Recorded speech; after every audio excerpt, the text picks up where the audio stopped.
Okay, Phil, just let me know when you're ready and we can get going. Yes, sir. Ready to rock and roll. Let's talk Clemson football. This is an annual deal, which I really appreciate. And Hmm. why not? I mean, Clemson, there's since Dabo has taken over, there's really not many programs that have been more successful. So it's great to talk Clemson football, especially this year. Sort of like Alabama, because Alabama, even though they made it all the way to the championship game, they're feeling like they've got something to prove. Clemson didn't make it that far, but they've got something to prove because for the first time in a long time, they did not even play in the ACC championship game. So this is a big year for the Tigers. Yes, there is. It's a great opportunity for Dabo to crank up the old Roy bus. Rest of y'all, and the world is against us kind of thing. Because I think there's more national pundits this year who think the Tigers are not going to be in the championship playoff compared to those who think they will be. And it all boils down to one thing, and that is the quarterback situation. What kind of play are they going to get from DJ Uyangalele? If he is average, below average, like he was last year with his numbers, then they will struggle on offense, probably, unless now with Brandon Streeter running the offense, calling the plays strictly on his own, with their running backs, with an offensive line that's big, and they like their offensive line. They're going to have a true freshman starting at right tackle against Georgia Tech, Oh, as okay. they've made some adjustments on the offensive line. Blake Miller, the big kid out of Ohio, they may be more run heavy than you've expected from Clemson teams of the past. I mean, and they need to do something because, they went from averaging about 43 points a game in 2020 to averaging about 28 points a game last year. So it was a big drop off for them offensively. And the blame goes on the quarterback, the praise goes on the quarterback. They were dealing with a lot of injuries on the offense last year. By the time they got to their bowl game, according to Dabo Sweeney, they were playing without 28 scholarship players. And they were hit particularly hard at wide receiver. And they've been hit at wide receiver again in camp. They've been without Bo Collins for a lot of camp. They've been without E.J. Williams for a lot of camp. So who's going to be their big playmakers at wide receiver? Yeah. That's going to be a big question for them, and how comfortable they're going to be with Uyangalele and vice versa. And they got a lot of questions, I think, on the offense going into this Georgia Tech game. Well, let's start. You mentioned Streeter. So for the first time in years, there's new coordinators, and this has been a long time coming on both sides of the ball. When are these guys going to leave? When is going to be the right time, the right offer? Well, it happened, and it all happened pretty much at once almost. So, like you mentioned, Streeter takes over, but he's been there, what, 8 years as the quarterback coach? Well, he's come up through the ranks, Okay. and he's been. He played at Clemson, and he's quarterback at Clemson. His dad was a coach, or was a coach, and so he's well bred. Nobody's concerned really about Streeter. They think he's going to be handling the job quite well. He worked closely with Tony Elliott last year, though Tony was the guy making the calls. But when Jeff Scott left to become the head coach at South Florida, that opened up the door for Streeter to move up in the offensive hierarchy, and Okay. now it's his offense. Depending on how much room Dabo gives him, which Dabo, I think, over the years has let his offensive coordinators do their thing. So we'll see what he does here with Streeter. Okay. Yeah, I'm a big Jeff Scott fan already. I mean, I've said that I think South Florida is going to be one of the sleepers in the AAC this year. Okay. So let's talk about the quarterback situation you've already mentioned, Uyunglele. So let's talk now about Klubnik, the true freshman 5-star. What chances are that Klubnik actually gets in there? Like, what is it going to take? Because first of all, will DJ start opening day? That's definitely going to happen, right? DJ's the starter, Yeah. Oh, right? yeah. No question about it. It's funny. I mean, it's Georgia Tech, his first game of the season. But if you go back in history a few years, it was Clemson playing a game at Georgia Tech with Kelly Bryant as a starting quarterback.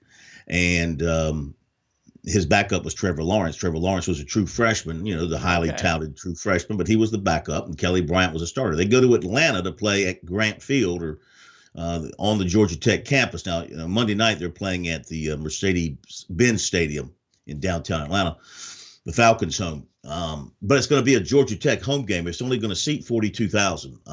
They've cut the size down because it's Georgia Tech's home game. But anyway, Clemson's offense that day against Georgia Tech, Kelly Bryant, they played horrible. In fact, I think they had negative yardage at one time in the second quarter. So Sweeney inserts Trevor Lawrence, and he immediately leads them on a touchdown drive. And then right before the half, he leads them on another scoring drive. I think it was a touchdown. That Clemson was down, and that turned it around and got him back in the game.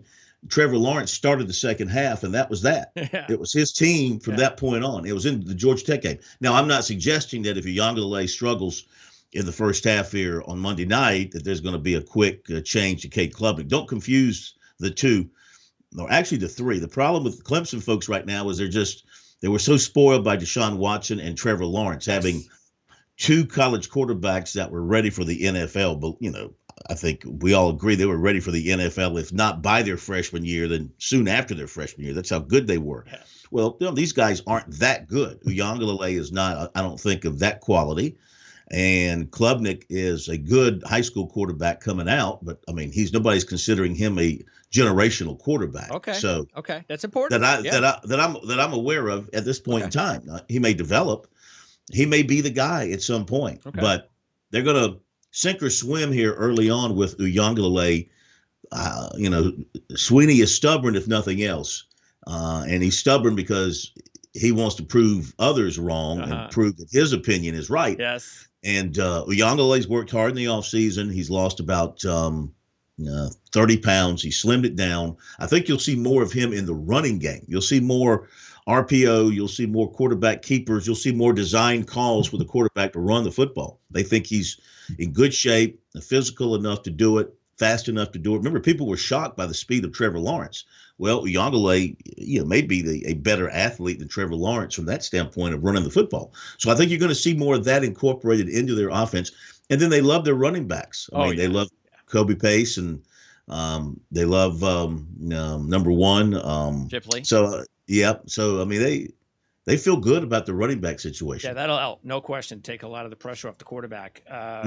What? So he's lost 30 pounds. What does he weigh right now? I think he's in the neighborhood of about 225. Okay. All right. Yeah, he was 245, 250. Yeah, that's better. Yeah. He was 245, 250 at one point. Okay, so and keep in mind too, he was dealing with a bum knee much of last year. He was. He's had that's been fixed, and that's all good to go. So he was not a healthy guy the whole year last year, and I think that affected maybe his plant, and it affected you had the injuries at wide receiver that affected some things. But look, a lot of it went on him too. There were a lot of open receivers that were missed.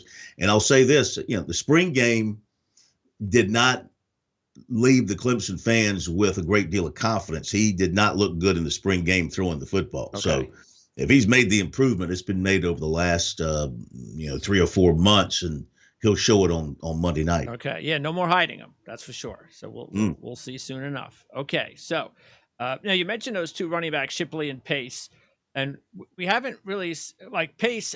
Shipley's been like the big name really there since he's been there. And we know that he's got another gear in him to be even that much more special. But Pace has kind of been, especially because the offense struggled so much last year, and it wasn't a big banner year, and they weren't in any big games at the end of the season, was a player that kind of went under the radar. So tell me a little bit more about this Kobe Pace kid, because there's a lot of positive word coming out about how good he could be. Yeah, the times we got to see him, and I'll tell you another one is Phil Maffa is another one. That's the third back. Yes. That that was impressive at times last year. Runs hard, breaks a lot of tackles. He's a bigger back, and Pace has got a lot of quickness to him, and so give him the ball in space, and he can make some runs. He can make some moves. He's sort of, and Shipley, of course, has a lot of speed and a lot of elusiveness as well. They're a good. Really, the three of them make a good combination of different running styles. So I think Maffa is probably different than the other two in that he's more of the bruiser type runner, but has good speed when he gets outside. So I think you're going to see all three of them. Of course, I think Shipley will be the one that they highlight in their running game. They want to get more out of him because he's worked hard on improving his receiving. He had some drops last year. And he realized in the offseason he needed to work on that. But he does have blazing speed. He really is fast, and he hits the hole quickly. And he's the guy that can take it to the house anytime. Okay, and as far as the receiving game, you mentioned injuries, and then they lose Justin Ross, even though his numbers as a number one, not all that great last year. That's because the offense, the way that it was. But still, they lose the number one. So Ngata returns. You mentioned Collins and Williams are banged up. So who else is there? And will either of the top 5 recruits, the true guys, Antonio Williams or Randall, will we see any of those guys? Well, Randall's dealing with an ACL he suffered in the spring. Okay. But they expect him back this season, but he's been out with an ACL. They love Antonio Williams, the true freshman out of Columbia, whose dad is Murphy Holloway, who played basketball at Ole Miss, is big time, plays now overseas, but was a really good basketball player in the SEC. Anyway, they love his game, Antonio Williams. He's going to play this year. Okay. Brandon Spector is back after missing all of last year related to COVID type issues, health issues. He's back. He'll be in the slot. And they think they now have a true slot guy for the first time since Amari Rodgers was there, which is just a couple of years ago. Is he another Hunter Renfrow? Well, who knows? But he gives them that guy in the slot they've been looking for. Will Taylor is another guy in the slot. Small guy, real fast, good baseball player too. Troy Stellato, if he could ever stay healthy, would be another receiver that they would have in the slot. So you're looking at Spector, you're looking at Taylor, you're looking at Williams there. You mentioned Ngata. Then there's Dakari Collins, the other Collins, not related to Bo Collins, but he kind of came on last year and had some flashes. And then you got Bo Collins and E.J. Williams, who just need to stay healthy. Well, let's see. I'm trying to remember which one was. I think Collins was the one. No, E.J. Williams was the one who hurt his shoulder in practice and still slow coming back. And I think Collins may have have been dealing with like a lower leg injury, like a sprain or something. But they've been dealing with some injuries in camp that slowed them down. Okay, but they're still expected to play at some point. At this point, they're expected to play. But you know how coaches are; they'll tell you one thing and have something else in mind. But we won't know for sure till they jog out on the field. Okay. So out of all those guys, would you say Ngata is the number one receiver at this point? Probably so. In terms of experience, yep. He's got to stay healthy. His problem has been staying healthy. But I think, if they can roll in Ngata and Collins and Williams and Spector and the other Collins and maybe Antonio Williams out there at you, I think they'll feel pretty good about their receiving. And tight end Davis Allen, he comes back. Yep. And now what you might see, you could see Brenningstool, because of their situations at wide receiver, you could see him moved out to wide receiver. He's athletic enough as a tight end to play unattached and move out and play in the slot. So you could see a big, tall kid going out there in the slot, and that would be him. But yeah, Davis Allen is the starter at tight end. Okay. By the way, talent-wise, what are we looking at with Allen? Just an okay kind of player, or somebody? No, very, very good hands, blocker along the line, but he can release and get open, and very good hands, catches a lot of touchdown passes in the red zone. That's where he's real dangerous. Okay.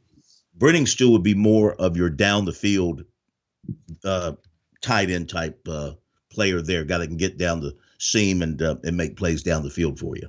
All right. Now the offensive line, more injuries from last year. They were young also last year. So the McFadden comes back. Tate started last year as a true. Putnam comes back. And you mentioned now they're going to start another true in Miller. Yeah, what they've done is they've taken Putnam from right guard and moved him to center. None of the centers that they've recruited, Ryan Linthicum, Trent Howard, Mason Trotter, none of those guys really stepped up. So they moved Putnam to center. And Putnam's a heck of a player. And so Walker Parks, who'd been starting at right tackle the last 2 years, they moved him to right guard. And Blake Miller, who comes from a place called Strongsville, Ohio, showed them that he is ready. He is a big kid. They love everything about him: attitude, ability, tenacity, remembering the plays, assignments, things like that. So he is slated to be the right tackle at this point. So that's, the left side is pretty much the same as it was. The right side's been shaken up quite a bit. New starter at center in terms of the position. Yeah. New starter at right guard, new starter at right tackle. Who has the highest ceiling, do you believe, on the line? Well, I think Putnam is an excellent player. And to be able to play right guard and again play center as well, having that diversity is big time for the next level. Yes. McFadden, I believe, is viewed as a NFL prospect, but I mean, they're talking about Blake Miller being like the last guy they had start like that so early was the Hyatt kid that started at left tackle for 4 years. Now he went to the NFL, got drafted, went to the NFL. Um, didn't stick, I don't believe. I don't know if he's still in the league or not, but I think really Putnam but really I think McFadden off the line right now is probably considered the best pro prospect. Okay. Before we move on over to the defensive side, the special teams. So Potter returns, but they have to replace Punter. And that's been a bit of a challenge here in the camp. Who is exactly going to step up and be the punter? And at times, Dabo, made jokes about it. Aiden Swanson and Jack Smith. Jack's a walk-on, and Aiden Swanson was a recruited guy out of Florida who's coming off. He had a knee when he came into Clemson, had to deal with a knee injury, as I recall. But I think he's going to be the guy. From last we heard, it's been a little while since we had any media with Clemson because of the way the schedule is, and we won't hear from Dabo again until their week is off. Like today would be their Sunday, the way they handle it. Since they're not playing till Monday, this is like their Sunday. So tomorrow, Wednesday, will be their Monday. Okay. And then Thursday will be their Tuesday, and Tuesday's when we have the press conference with Dabo. So we got a press conference with Dabo on Thursday, but it's actually their Tuesday because they don't play till the next Monday. Right. So if you follow me, everything is askew. But I would imagine it's going to be Swanson as their punter, and Potter will be their place kicker. Okay. Now, the defense was not an issue last year. New defensive coordinator. So Venables finally gone. We talked a lot about that the last couple of years. Goodwin takes over. What do we know? Goodwin has basically been Venables' like right-hand man for the last few years. Yeah, they kind of call him the Rain Man there. He's sort of been like the guy that, helped create the formations and the angles and the design of the defense. He's sort of, the Clemson people kind of say, in promoting him, it was like, who's this guy? Well, he's the guy that's kind of been in the background supporting Venables, and they love him. The players love him. Sweeney loves him. He wouldn't have promoted him if he didn't. Thinks he's a great defensive mind. Venables will say the same thing, a great defensive mind. Different than Venables. Venables was all energy and fire and kind of in your face on the sideline, not necessarily in a player's face, but just, all emotion on the sideline. And Goodwin seems more reserved. There's a different approach, a different style. I don't think he's going to need a get-back coach pulling him back off the field like Venables did. Not saying he doesn't coach with emotion and fire and all that. He's just a different personality, But they like him, and he certainly knows the defense and he knows the players. Should be, among the best defenses in the country this year. That defensive front probably second to none. Now, they did have an injury again with Xavier Thomas a couple of weeks ago, going down with an injury. I believe it was knee related. He's going to miss a few weeks. He'll be back. But it does cut into their depth a little bit at defensive end. I mean, they were rotating four guys in there, Thomas and Henry and Murphy. And Maskell primarily. So they'll be, Henry and Thomas and Murphy rotating in and out. And then you may see guys like Kevin Swint. You may see Cade Denhoff, some of the younger guys, moving on up. Okay. Since there's an opportunity with Thomas being out. In the middle, they're just rock solid with Davis and Bresee and Orohoro and Rubin and Williams. They've been pleased with the progress of DeMonte Capehart. You got Peyton Page. You got the freshman Caden Story. I don't think they'll go so deep to get to the freshmen, but they're just solid right in the middle. I think that Tyler Davis, I think, is a truly, because of his injuries, it cost him games every year, but he is a play changer in the middle. He's a guy that can disrupt the running game and force you to go where you don't want to go and open up room for those linebackers. One thing you're going to see on this defense, maybe better than in recent years, linebackers that can really run. Okay. Trenton Simpson, Jeremiah Trotter, Barrett Carter. all three are speed linebackers. You're not going to see the Skowski type in the middle, really, unless Keith McGuire gets in there and plays. Skowski, that Dick Butkus type menace in the middle, Yeah. that kind of guy, just made Yeah. plays along the line of scrimmage. Great player, but he wasn't. Absolutely. He wasn't. He wasn't all that fleet of foot. No. Tough as nails, tough as an oak. But these three guys can all run. So you may see more tackles for loss. You may see these guys making plays down the field. Carter can play linebacker. They can also put him in the nickel package. The secondary will have new corners. Looks like Sheridan Jones and Fred Davis will be the starters because they lost two guys to the NFL draft. So obviously they lost talent, but these guys have played. And then your safeties are Makuba and probably going to be Mickens starting out. And again, these are guys that have played. They got snaps last year, so they're replacing. Nolan Turner and Landon Zanders have both gone. So their four starters in the secondary are gone. They're replaced by guys who were heavily recruited and have gotten snaps over the last year or so. So they're not totally fresh going in there. Okay. And it may be, I say Mickens, it could be Jalen Phillips starting at that other safety opposite Makuba. I think Makuba is the one that's locked in back there. All right. Well, then starting in the defensive backfield, give me a player because we know Makuba, because as you mentioned, third-team ACC last year, so we know what he's capable of. Give me a player we should be keeping an eye on that might be the best of the new faces that you mentioned. Probably Malcolm Green is a guy who's emerged in camp this year to really catch their eye. At corner. So I think he's probably going to be maybe that third corner, and you'll see him rotating in. But he had a really good fall camp and caught the eyes of the coaching staff. So I would keep an eye on him as somebody who's got a chance. And also, from time to time, Sweeney has pointed out Nate Wiggins as a guy who has matured and really understands now his responsibilities after going through last year. Maybe not as focused as he needed to be. Now he seems to be. So that'd be another one at corner to keep an eye on. Okay. And at linebacker, you mentioned Simpson. And he's like, another forgotten kind of player on the national scene because of the fact that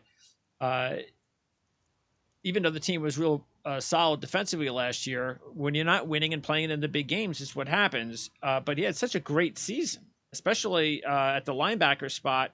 So he can only get better. Is that true? I mean, how good is he compared to, like you mentioned, the Spectors and the Skull season and stuff, but Simpson's a guy that can definitely get drafted early. No question about it. He's just a terrific talent, and he's fast enough to play nickel. And they use him in the nickel package quite a bit, or they can use Carter in the nickel package as well. They're that athletic. But I think you're going to see Simpson making a lot of plays. He wears number 22. He flashes around out there. So, again, the linebackers, they'll be running out there. And, Trotter's the son of the former NFL linebacker. Yeah. They're athletic, and they all run well. And then a new guy who's come on and made a name for himself in camp, a true freshman named Wade Woodaz from Tampa, Florida. He's going to bust a depth chart as a true freshman and get some snaps in there, too. So that's another one to keep an eye on. Levanta Bentley is a bigger linebacker. He played last year, and he'll be a backup again this year, but he'll get his snaps as part of the rotation. Okay, and then finally back up with that defensive line because those names you were mentioning. So we know Thomas and Murphy and Brzee and Aroro, and you mentioned Tyler Davis and Ruben's a name that we know, but maybe we'll get his name a little bit more familiar this year when he gets even more playing time. It's such a stacked group, as you know. So out of the names that you talked about, same thing. Give me who's at the top of that list of players that we really don't know yet that you think could be future stars. Well, the thing about their defensive line is they're pretty all well-known players. Yeah. The any ones you unknown mentioned, guys? Well, I mean, a guy like Peyton Page maybe could be a guy if he gets an opportunity to play. He's a young guy. He's a big guy out of North Carolina. Who's heavily recruited. But, I mean, playing behind Davis and Williams and Ruben are the experienced guys, Brzee and Orhororo. Probably the guy that hasn't played much that looked good in camp, has caught some people's attention, is Capehart, from what I've read. DeMonte Capehart, he's a guy that's dealt with some injuries. He's a South Carolina kid who went to IMG. He's been at Clemson a few years, has seen irregular playing time, is healthy now, and I think he's earned the trust of the coaching staff to, maybe be on that third line if they ever get that deep to need to go to a third line. I think he'd be that guy that would go in. All right. Let's now kind of wrap things up with the schedule. And as you mentioned, Georgia Tech kicks off everything off on Monday night. It's actually, I mean, if you take a look at it early on, it's not bad, especially if, I mean, we don't know yet. I haven't heard anything new. You're the voice of South Carolina sports talk, so you're going to know a lot more than me what's going on, if we know anything, what's happening with Wake Forest and Sam Hartman. Do we know anything yet? Well, I mean, they hope that he'll be available. Last I heard, like around mid-season. Maybe missing. Yeah, maybe missing the first 3 or 4 games. They're being optimistic about it, I think. But that was the word that they put out. I've heard nothing more than anything than what they put out when he was hurt. So we're kind of expecting mid-season for him, which would mean I think he will be healthy. It's possible he could be healthy by the time they play Clemson, which is September 24th. Oh, well, then that's it is week 4. Yeah, it's going to be right around that time. I'm sure they're hoping he'll be ready by then. And then right after that, I mean, that's really the tough part of the schedule. At Wake, if Hartman plays, hosting NC State, the toughest team that's going to potentially derail Clemson again, and then the road games at Boston College, which will be improved with Jerkovic. And Florida State, I just think they're going to get even better. So, what do you think about that schedule there, especially NC State, the home game, because this could be their best team yet? Well, I mean, I really think, believe it or not, everything with Clemson is on the table right now until we see how they play Monday night. We just don't know. Yeah. We know the defense is going to be good. They're getting 21. They're laying 21.5 points against Tech. And I said last night on my show, I mean, right now, I can't lay that kind of number for Clemson's with their offense, not knowing what they're going to be on offense.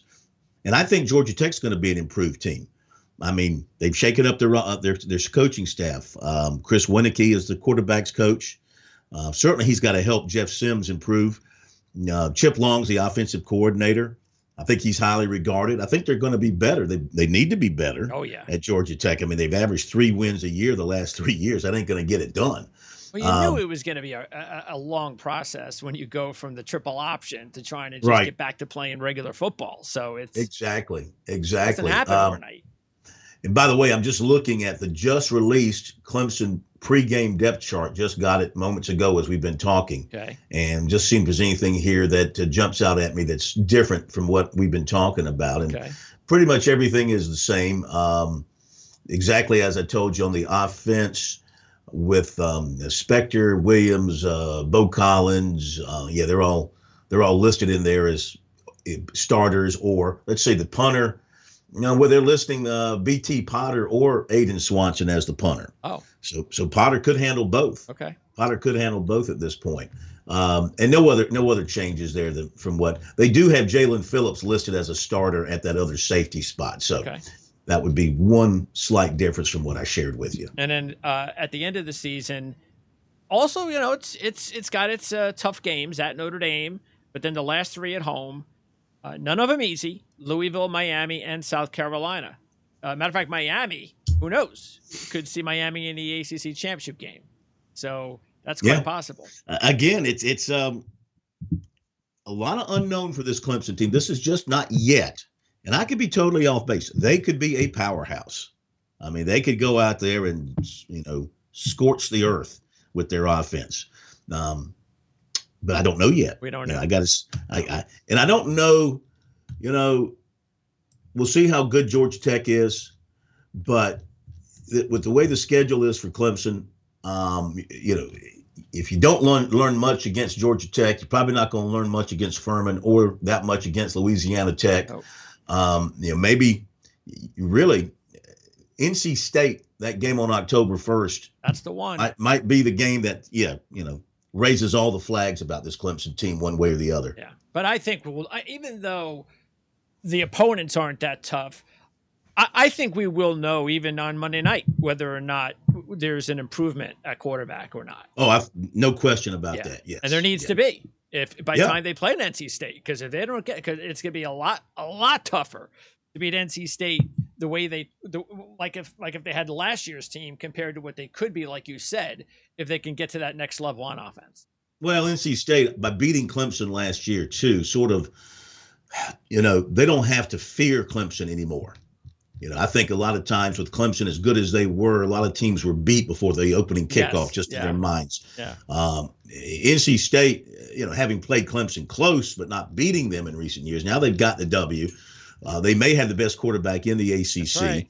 And other good weapons around him, so they will not be an easy out. Nope. And that'll be a real big game for that division, as far as that division race is concerned. What else is going on before I let you go? Because what I want to do is, of course, let everybody know about your own shows. And you're just on the radio all day long, aren't you? 7 days a week? Well, no, 5 days a week, Monday through Friday. It feels like 7 days a week. Yeah, we work 7 days a week, but we're on the air Monday through Friday. 6 to 8 across the state of South Carolina, Sports Talk Media Network. It's a network that I own after I was working for Learfield for all those years, and they closed in South Carolina in 2019. So, just took it over myself. I'm the CEO. I'm the janitor. I'm the trash collector. Oh, is that where you're saving your money?